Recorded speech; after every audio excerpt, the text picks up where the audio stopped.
plante qui répond d'une manière positive. Le système médical traditionnel de pays tels que les États-Unis, Inde et la Chine joue un rôle fondamental à tel point que l'OMS, l'Organisation mondiale de la santé, a estimé que 80% de la population fait recours à la médecine traditionnelle pour résoudre leurs problèmes de la santé fondamentale, précisément en RDC chez Herbopharma, appelé Herbosanté. Je vais vous parler des plantes éléphants, capables de guérir nos maladies et soulager nos souffrances. Plante éléphant, une propos de vous donner la guérison avec une rapidité en action, un bon remède pour la santé. Pour nous contacter, je suis sur Limité, boulevard Lumumba, référence à Rechekina et Rivière Ndjil des Ponts des Régies des Eaux. Je suis au rez-de-chaussée sur une meuble de 3 niveaux. Je suis à Kaouka, entrée Kaouka numéro 1, et je suis encore sur la commune de Lingwala. Derrière la commune d'Ingwara, 12e parcelle, sur l'avenue Kalembelembe. Numéro 258. Appelez-nous au numéro affiché pour plus d'informations. Herbopharma Pesibinombote na ya nouvelle meilleur vœu na ba téléspectateurs nyonso ba mama ba papa na bana. En tout cas, chaque fois tozwaka bapel pour na koloba quelles sont les maladies traitées à l'Herbopharma. Herbopharma traite plusieurs maladies à vous citer à la fin. Donc, yo mokonde fo yo ka maladie na plusieurs maladies. Je dis que présentez-vous. Et puis, je disais la fois passée, je vous ai dit que Eza Herbo Santé. Pour aller loin, c'est Herbo Pharmalola. Parce que traitakana ba maladie au bateau ba déclaré incurable. Oyo ezalaka na solution te na ba traitement mususu, mais avec Herbo Pharma ezopesa solution. Yango pe na ye koyebisa bino ke botanga Jérémie 33 3 bokozwa solution pokoyeba pourquoi alobi azali pe Pharmalola. Pour traiter des maladies qui n'ont pas de nom. Les maladies qui n'ont pas le nom. Bon, Batunyo se va déclarer encore que c'est impossible. Oyo ezana kisi te mais Herbopharma akopesa yo kisi oyo kobikisa yo. Alors tokotanga ba maladie nyonso eza ebele so na tangi yango ekosilisa tous les minutes. Na kosenga ba afficher yango yo moko kotanga. Pour ne pas traîner, na souhaité nano lokola nazali mama, na souhaité ba mama nyonso. Na rappelé bango boye. Toza na fin de l'année. Il y a 2021. Tozo kota 2022. Et bongo bao babalana ki na 2000. Bomitala, est-ce que vous en avez bana boni? Parce que selon l'Organisation mondiale, il y a OMS et déclaré que une femme avec son mari, couple normal, au basali kosa la cohabitation normale, et que basali 2 ans, et beteli bango babotite basa déclaré stérile.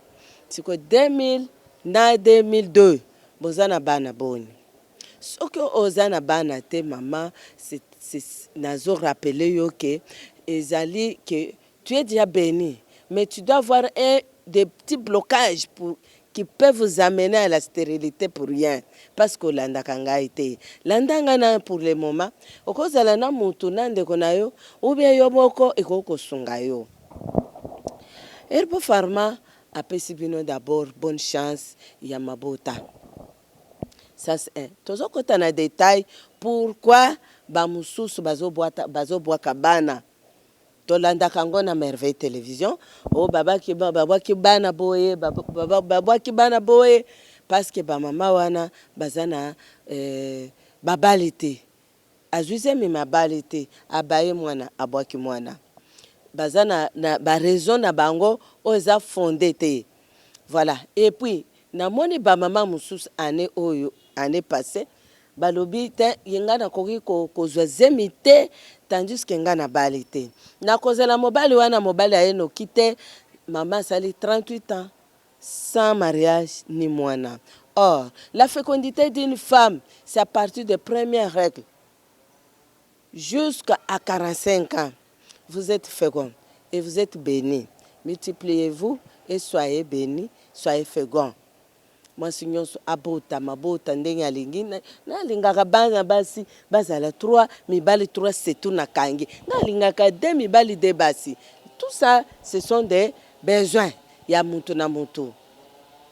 Mais à l'aide de l'herbopharmacie de plantes, des destinées d'une femme, parce que chaque femme sur ce monde a ses destinées. Destinées ezali ndenge nini? Obotami okoli à un certain moment, la première période à un certain moment vous êtes fécond. Faut bala obanda kobota bana. Chaque femme doit avoir une charge. Il y a développement d'une œuf fécondée dans son utérus. Et cette œuf fécondée doit développer jusqu'à la terme. Jusqu'à 9 mois, au moins bébé na maboko. Et puis ça doit être en répétition jusqu'à votre volonté l'obité pour le moment na kati. Na oyo na zui bakoki. Voilà. Ba mususu bazan abondance wana ba mususu bazokelela mabuta ezate. Ce n'est pas pour dire que c'est il y a il y a des maladies qui empêchent les femmes de se procréer. Il y a des maladies qui empêchent les hommes de se procréer. Nabandi na ba maman parce que naza ba maman. Il y a des femmes qui ont des peines d'une femme. Il y a na maman mususu abeli maladie otobengi endométriose. Ezali infection wana ekoki kokota na kati ya utérus na kati ya matrice eboti mbeba kuna matrice evimbi ezui volume. Passe maman le laka passe ya matrice chaque jour, mais au pasaka ba règle ya kanango normal chaque mois, mais na passe wana attaque ozana période mensuelle te yoza kana passe parce que ozana problème d'endométriose, une infection de l'utérus, infection de matrice.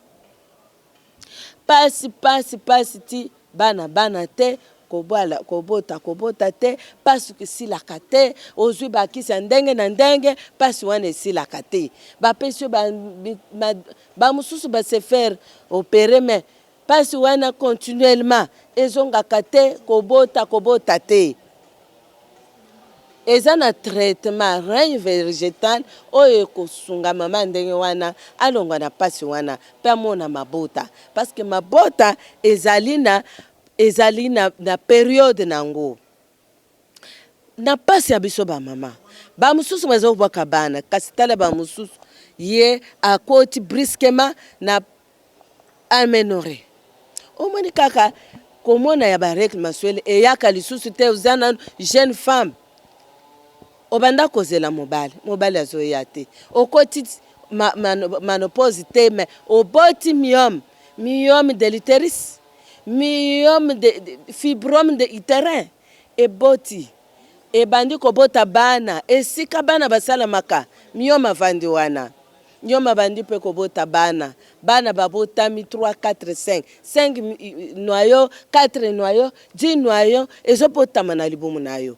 Mais tandis que oza besoin de se procréer parfois oza na ndako ya libala mobali azotuna mabota ozozanga solution osillonner par-ci par-là 4 chemins sur kenda oza solution te. Mama na yebi soke na ane otozobanda eza ane ya mabota na yo yamba na mabota ebele ngana zali apôtre il y a église de Dieu. Ce que je vous dis, c'est ce que vous allez vivre. Na révélation, na Apocalypse 22:2, il y avait une plante au milieu du village. Na kati Jourdain d'Éden, oye banda qui ko soigner batu, nyonso pour chaque maladie. Na tie verset biblique wana, pona koyebisa yo ke Dieu a tout prévu. Pona mwasi azolela bao bazobwaka bana bazozwa bapunition kasi ozolela ozala na bana obokola bango nzamba opibile omwana ndeni. Il y a des maladies gynécologiques tokena na détail mike à part myome de l'utérus toza pe na ba kyste ovarienne kiste wana ezoke kobota pembeni ya ovaire ezopesa misisa nango na kati ya ovaire ntango ovaire azala en double fonction na kati na biso bamama ovaire azala na mpona koproduire bahormone na sécrétion ya hormone oyo ezopermettre kolanse baovile ebima mpo okanga zemi mais kiste ke kobota wana mpo ebloke ovaire na yo esala te production ya baovile ebima te ovile azotourne te ntango basemence ezoya ovile azoyamba te parce que oza na kiste wana douleur na douleur balongoli bamosusu basali bango baopération chirurgicale mais ezongi akomoda mwana te douleur kaka pasi na pasi bamosusu basala stérilité secondaire obotaka moko na facilité ntango mpe ya kobota mwana mosusu mwana azoya te ekomi kaka omata boye mama moko abimi koto oyo bato moko balobi boye nyonso wana ozobebisa de plus en plus fo komona baexpert ezali bato oyo bazali bayebi baspécialiste de plantes médicinales ngai naza spécialiste en fertilité voilà mais ezali que eza kaka yango tobengaka stérilité ovarienne parce que stérilité ovarienne eza kosala ke na baovile ezosala atrophie ovile ezali maki ya biso bamama oyo ezopermettre biso procréation mais ntango yango ezali atrophie ezali étouffé na kyste ovarienne moyen oyo se procréer eza te ezali mpe na problème mosusu ya batrompe de Fallope trompe wana esika yango evandi yango nde ezosala mosala ke ovile azala libre ovaire azala libre ovile mpe ezala libre mais ntango yango eza bouché ebele batungisami osali bahydro 20 fois ezofungwama te ozokanga zemi te mais ngai nayebisi yo boye mama na trompe ntango eza bouché avec la phytothérapie c'est 2 jours ya kodébouché trompe parce que trompe soki eza bouché na ovaire abeli na ovile abeli ekolibere basystème nyonso wana te okozala bloqué mais toza na ma façon de déboucher les trompes ezali kaka 2 jours soki na travailler lelo lobi na travailler lisusu c'est tout nayebi soki kende okutana na molongani na yo totala sanza oyo sanza ya traitement ezali kaka ya kodéboucher trompe sanza okuna ezali ya koconcevoir wana ezali mpona bamama oyo baza na problème ya trompe de Fallope trompe eza bouché ebele mpe bazosala nini aza na problème utérine mais ntango yo oza na problème utérine yeba ke zemi ekovanda na libumu te koconcevoir ozoconcevoir facilement mais mpona kobokola zemi wana ekoma jusqu'à la terme na kati ya libumu na yo ezovanda te ozosala bafausse couche ozobota baprématuré boti combien de fois avortement involontaire à tout moment ozobota oza kaka nakangaki zemi wana esali 2 mois ebimi esali trimestre moko ebimi 3 trimestres donc cela veut dire 6 mois ebimi bapériode noyo ya mabe oyo tobenga période ya mabe yokangaka na yo mais mwana azovanda te ndenge nini na kati ya libumu mwana mbeba ezali na koni na yo mbeba ezali yango tobenga stérilité utérine wana naza na traitement nango spécial pour que totravaille kaka sur utérus wana mwana kovanda jusqu'à la terre kobota baprématuré te koavorte wana mpo ntango yo oza avorte il faut oleka na crutage oavorte oleke na crutage mais entre temps ozobebisa mabota donc il faut tokutana mpo oyeba réalité ya phytothérapie ya herbo santé toza mpe na problème ya bamama mosusu omwana mama azosouffrir à tout moment mama aza na problème ya nini ya clair cervical eza te parce que clair cervical nde ezopermettre mama à se procréer sans difficulté mais baclaire wana soki ekauki claire esili moyen ozwa zemi mama eza te ata kutani na mobali ya botaka kama mapasa tango ya kokoma epai na ye yo komona bana te parce que oza na problème clair cervical eza na nzoto na yo te. Mais nazongisa clair cervical dans 2 jours. Mais il faut seulement expérimenter. Parce que nous sommes différents. On peut parler de la même façon, mais nous sommes différents sur le traitement. Mais clair cervical, ngana opesa traitement, na pesio lelo traitement. Lobby na pesio, c'est tout. Ce qui n'a lekisi donc comme excès. Tango pe ozui 2 fois traitement wana yo vanda okomona bilembo na yo moko ubandi ko sécréter ba clair cervical okomona ngo pe na miso ya koyebisa yo ezate omoni yango na miso mais wana ozeli siko date ya mabe okangi okokanga parce que okokanga nous sommes déjà bénis tango Nzambe abimisi Adam na Eve na jardin ebisi bango bokende mwasi yo okobota na pasi alpesi déjà bénédiction mena kati ya pasi ya kobota mwasi nyonso fo aleka na nzela wana. C'est ça la destinée d'une femme. Mais on leki na nzela kobota te ndengini ba difficulté nyonso wana nous sommes là pour les décanter. Nous sommes sur les champs de bataille contre des maladies gynécologiques tout comme maladies physiologiques. Myome, ce sont des maladies sophistiquées. Tango yozo yana myome ezana bilembo na une masse ronde volumineuse masse mususu ezalaka ekangi parti nyonso oyo so lali ata na tongo simba na sale bumu na yo koyoka masse moko boye ya makasi na se na yo sikoyo ezolekisa yo kaka omona osali ba 10 semaines ore ozo sala ba période mensuelle o règle ezo ya 3 mois yebake basinya myome ezo katana te. Ce qui est c'est 4 mois au moins la période mensuelle aux anagini. Âge à kobota période na ya fécondité période de fertilité angwana ozole kisango kana ba problème ozozo traitement moko o ezanango autorisé te. Alors il y a des traitements autorisés. Au traitement recommandé à l'herbo santé pour basi babota. Babota bana ebele lokola zelo na mai. Quelles que soient les difficultés. Ebele pe bazana ba difficulté mususu. Omona mama oyo ye azakaka soki akangi kazemi 3 semaines depuis bala yazalaka kaka soki akangi il faut pas kanga école basa la cerclage. Non. Pourquoi eza pete colonne eza pete mais tozo na traitement to ko pesa pona nini oh soko kangi c'est tout. Jusqu'à la fin, c'est 9 mois ou 10 mois, 9 mois ou plus ou moins, ozana bana. Bana pe fo balandana. Kalezala kindenge nini. Soki mwasi oza mwasi alibota te, balobi mwasi oyo akobakisa famille te. Likambo mukeli bale kufi parce que oza mwasi amabota te. Mwasi amabota azalaka na complication akobota te. Mais mwasi ata oza na complication ya kobota, il s'agit okutana na moto oyo Nzambe apesi lupemba akotia ka loboko na kisi muke mabota esopani. Parce que moi je suis autorisé.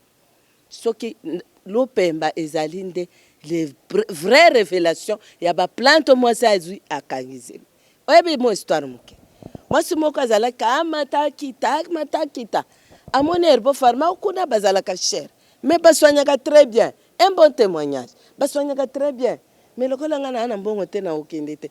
Asilisi bambu lebele jusqu'à 33 ans. Azana mwana te. Kozwaka babiloko moko mike ba 1500 ba 2000 bato. Mais le temps passe ozo silisa bambula nayo. Oyebi ke tozalata menopause. Tant ya fertilité na tant ya menopause olekisi yango na ba distraction moko inutile mais tango yaki kokoma mobali déjà lobi non j'en ai marre je dois voir mes enfants et ça te reporte kutani ngana zanga bana na vie mobali déjà koma na mwasi mususi ya yebite oh pesa nga chance na suka na koma na herbo santé kokoma kaka ezalaki problème ya sécrétion ya nani ba clair cervical ezalaka te ko pesa ka boy trompe boucher pezalaki ba myome ya mike ezalaki o balobi myome ya mike wana esala ono iloko temele ki sur le temps et comme na ba 38 aboti na noté nyonso wana na sangisi traitement na pesi mama akeka boy kaka sanza wana na bisi pe calendrier nde ba calcula ka ba date kaka kokoma nazemi mwasa mobala lobi wana ya lokuta mais comment depuis to balana ke ozalaki na 18 ans okomisi 38 ans mwana te katango yo komi na herbo santé nde ozwizemi wana ya lokuta kende ka pa na bino mama kende pa na bango naze mais tant que kuna boti mwana kaka mobali yemo mobali aketali mwana bwalobi mais kala nyonso wana tolekisi temps pour rien kaka basango bazalaka cher or ke bazana ba cher te apesa komi eloko ya grave te mais azwi mwana boga à 38 ans il restait combien pour la ménopause précoce il y a 45 ans mais il restait combien des années voilà les hommes aussi la silsi na basité parce que basi bazana mibali basi bazana makambo ebele parce que soki na lobi ka bango na ozota ya koloba papa ebele bazana problème ya azoospermie oligospermie asténospermie donc mai na mboto na bangwana eza na incapacité ya affronter ovule féminine moni ezosuka na nzela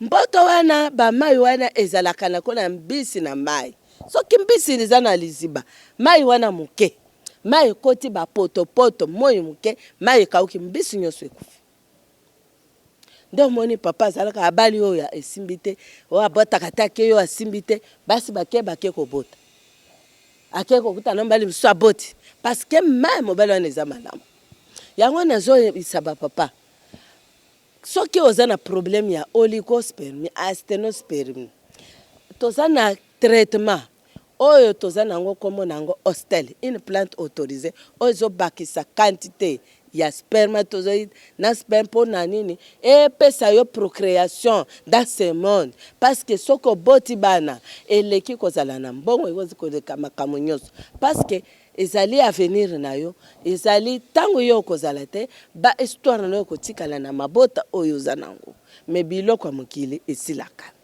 voilà mpo na bapapa mosusu baza na problème ya nini toloba nano nalobi mpo na bapapa mokuse bapapa mosusu baza na varicocele yango moko ezipaka mosisa obimisaka liquide ya procréation varicocele soko za nango bebele ata balongoli yango il faut zala na chance pour nous bota mais ngana longolaka te sans opération chirurgicale na kopesaka traitement et débouché toza na nini na problème ya varice testiculaire mutu ozwa ta bambuma mibale ya bapapa wana ezo sensible pasi usabeta space moni okobota ndeni okozala oboti bana avant malade wana après yoko yaboyo obotaka lisusu te hernie discale mukongo pasi ya ndenge wana pona banini ba colonne vertébrale wana se séparer na kati ya banini ya ba colonne na ba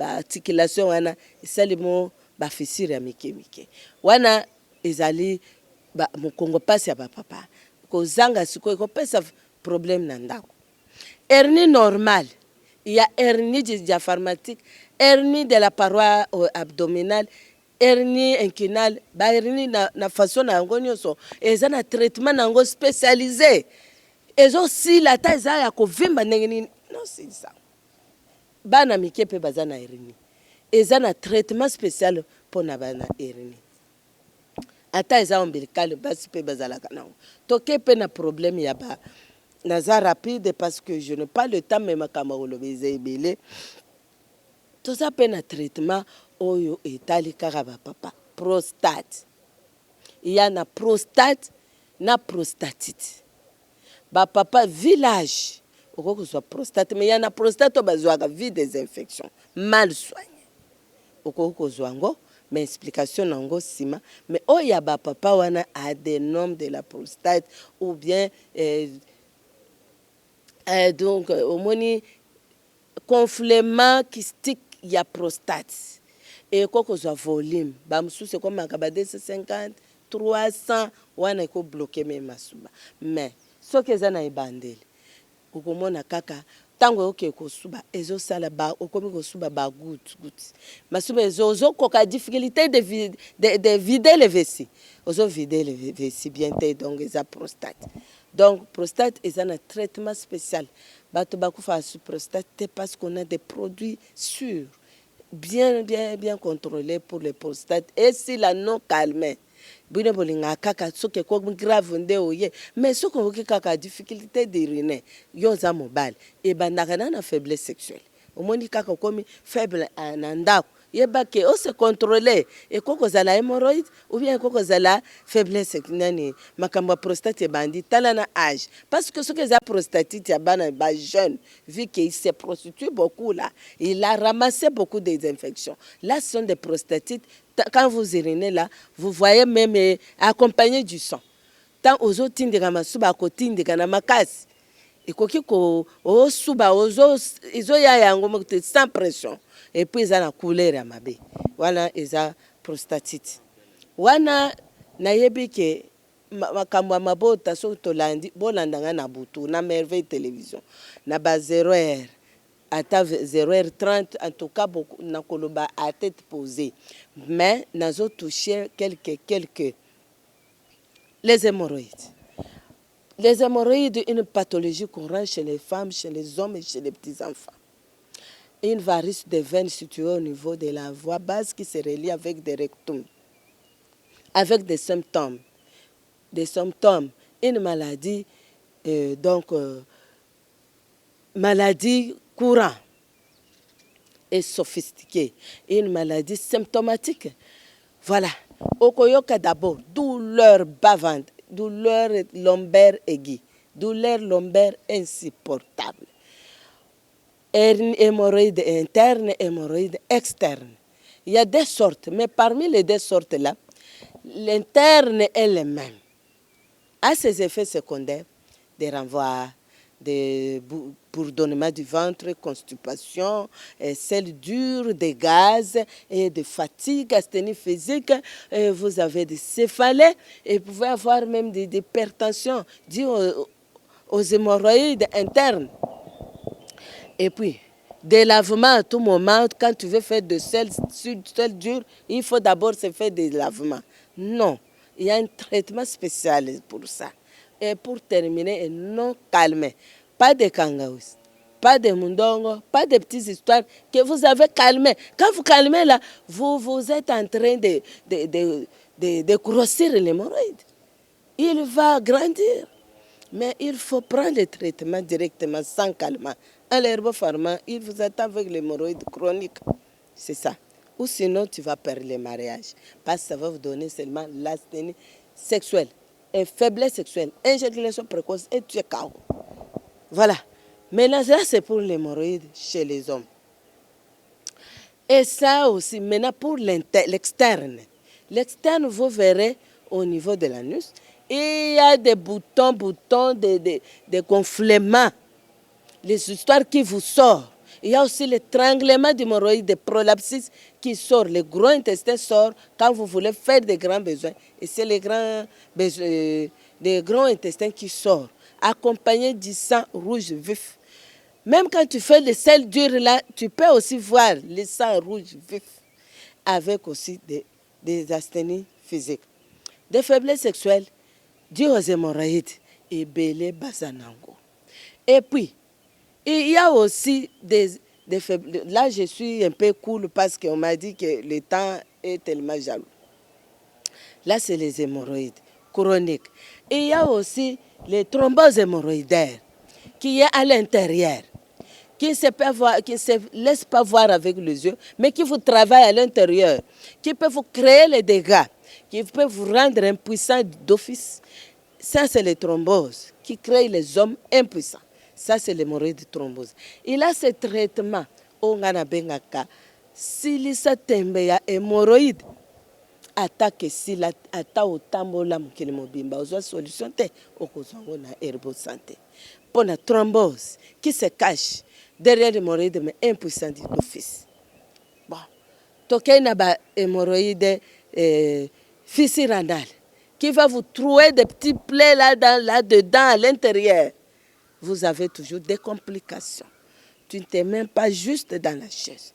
Tu as des malaises, courbatures, des chaleurs aux pieds, dans les pieds, tu as des complications à tout moment.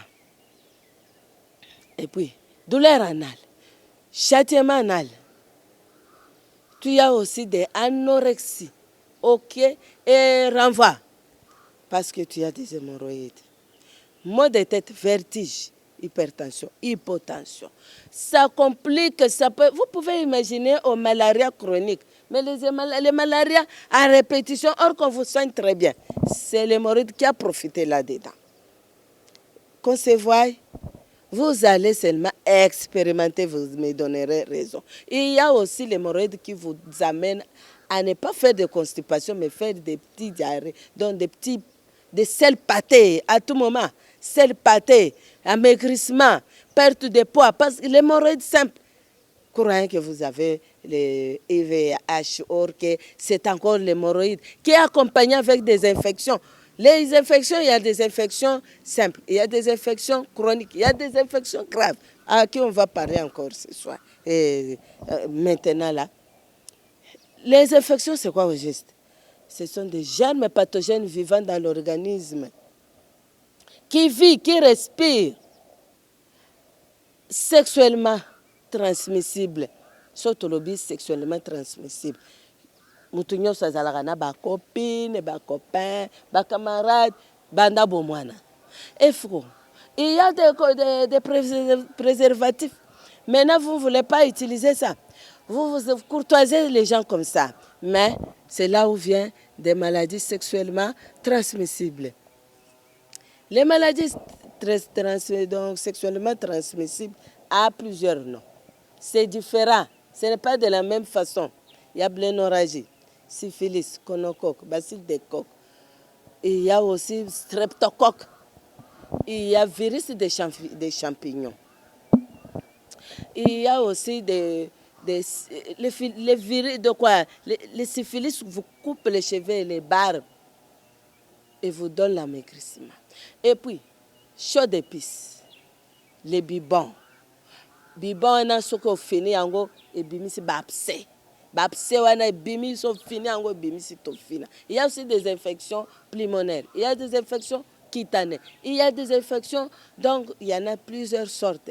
Et il y a aussi l'infection. Parmi les infections résistantes, il y a aussi les VIH. Il y en a.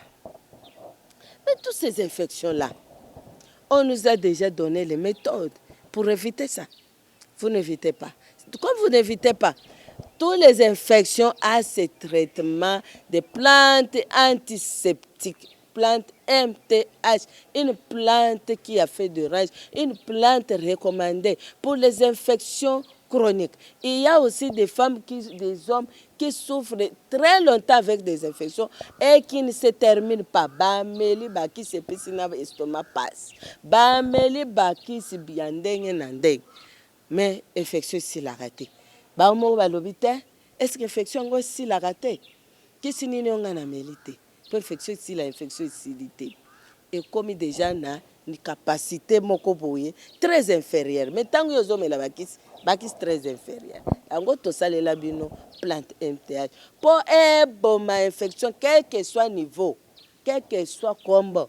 Eko boma yango. Yanto na benga silisa tembe. Ya tiamusa. Mais je te mettrai en épreuve avec une plante miraculeuse qui élimine des infections. Parce que ceux qui ont hébergé une infection très longtemps, ils ont arrangé nzoto.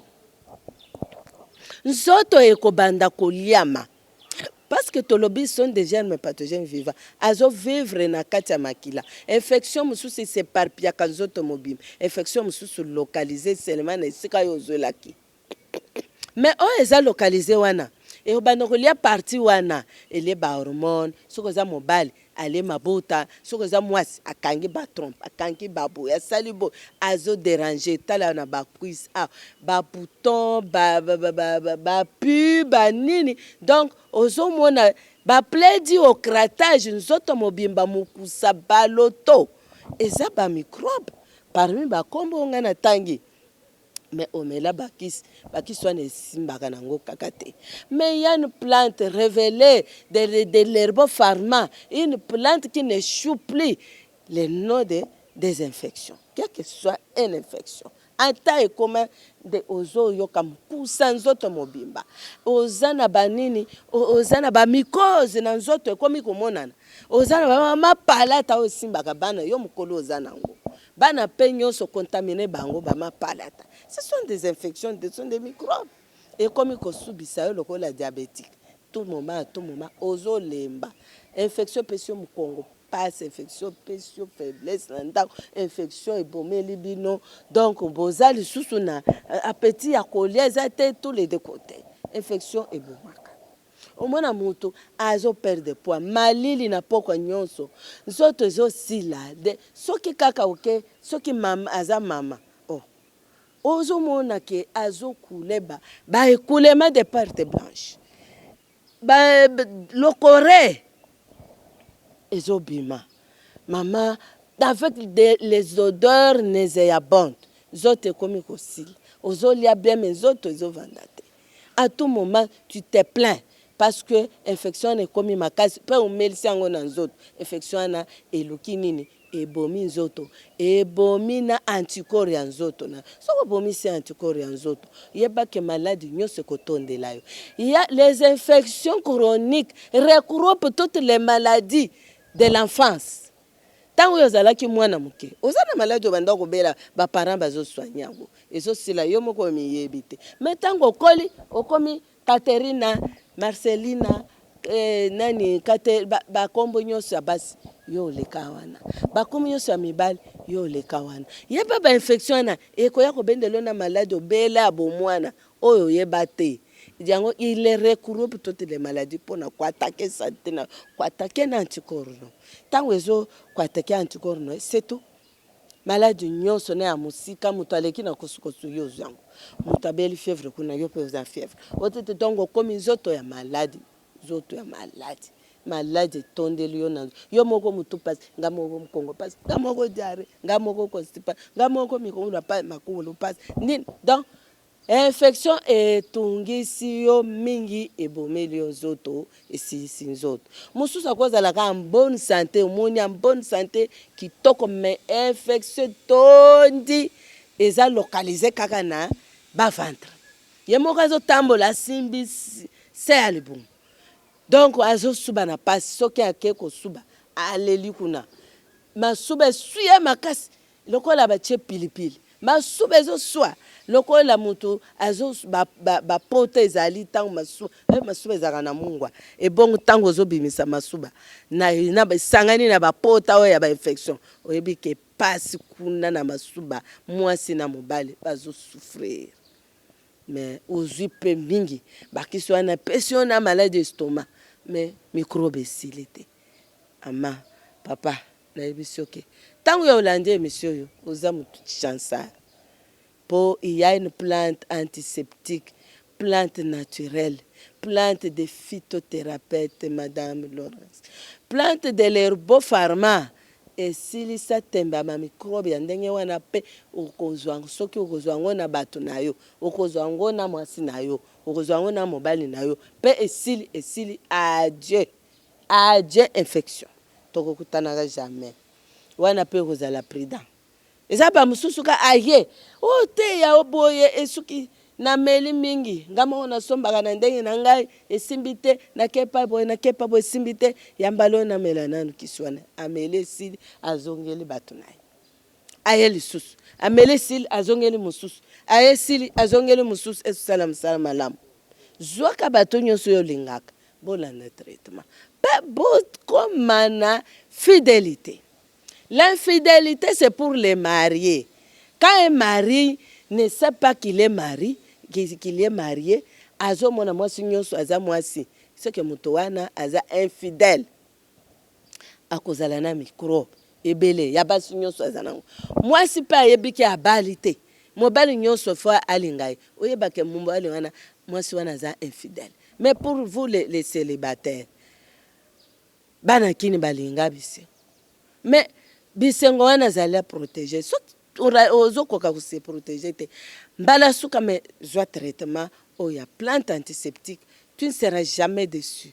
Tu vas remercier ton Dieu qui vous a fait que Olanda émission yo. Il y a des miracles cachés dans les plantes médicinales. Oyo bino boye bakate boye bango lelo que il y a des plantes cachées dans les miracles cachés dans les plantes médicinales.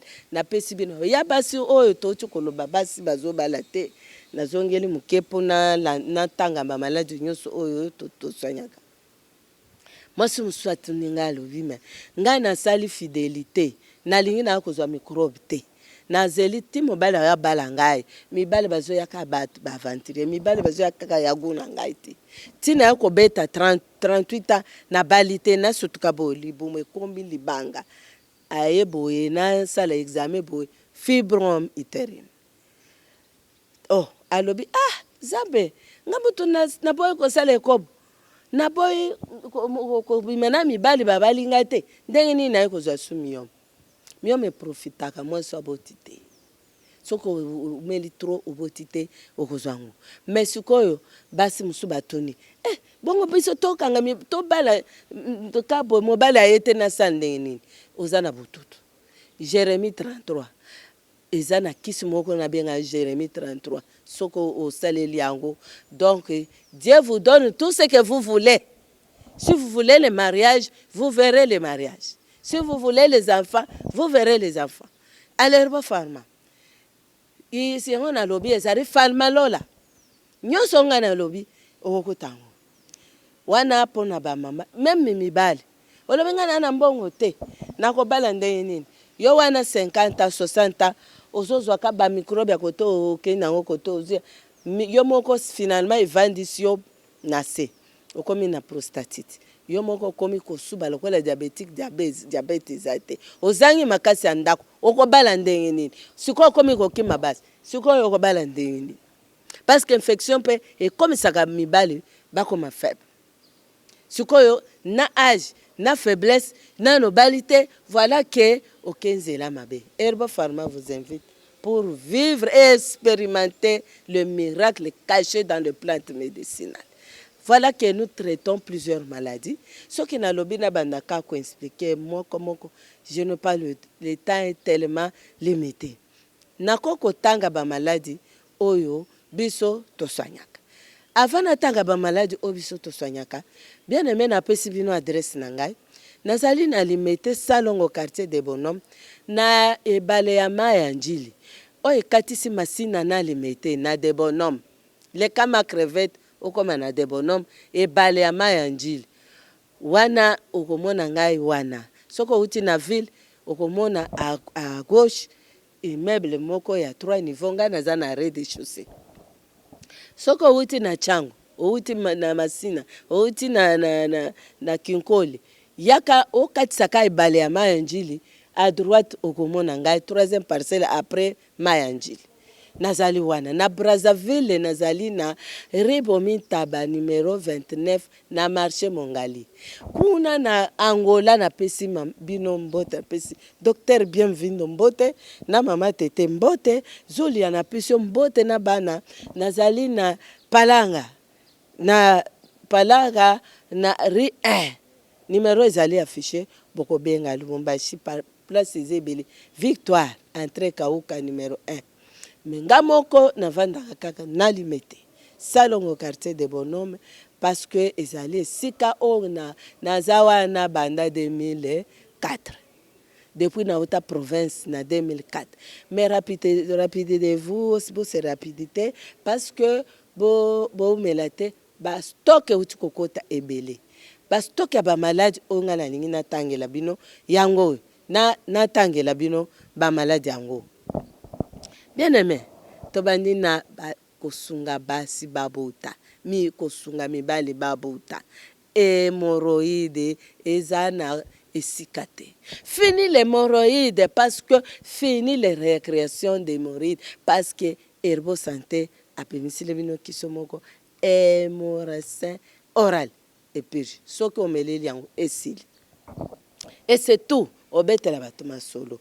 Bato bayaka balinga holobela bino te po bamoni nini bino bo souffrir bango babiko wana hémorroïde toza na hernie toza na fibrome de l'utérus myome de l'utérus to soigner diabète très bien tozo soigner calcul lettre hors chute to soigner bato baza na prostate très bien baza na varice testiculaire na varicocèle très très bien bagoutte rhumatisme ata balobi keza ndenge nini tozo soigner ba nerf sciatique ekangaka mukongo pasi okokanisa eza hémorroïde zoka nde ezali nini nerf sciatique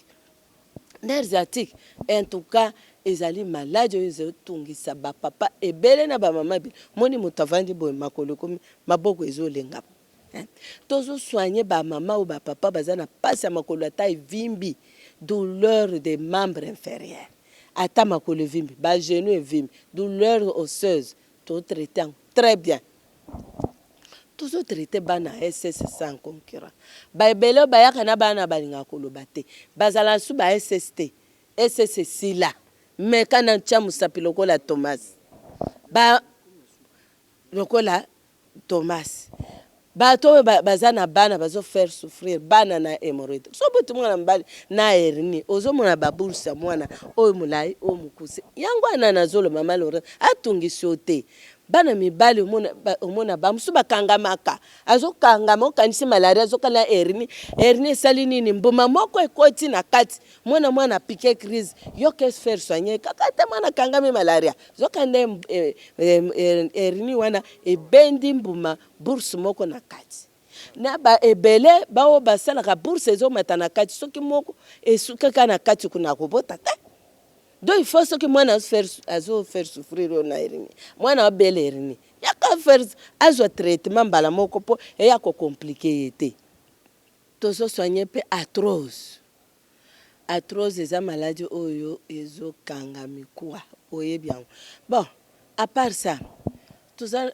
croqueur hépatite tozotraite atake bayebi soki yo oza na acide eza batraitement oyo bamaladi onga na maîtrise banda kala wana 2024 nde nakotaki 2004 nde nakotaki me na banda kala maîtrise nde sikoyo à part croqueur hépatite rein kokende su poto te mpona rein nous on est là tokosisa rein parce que mona yango grave rein na osoigne yango bato bakomi so 40 bazobika na rein ezosila sans faute tozosoigne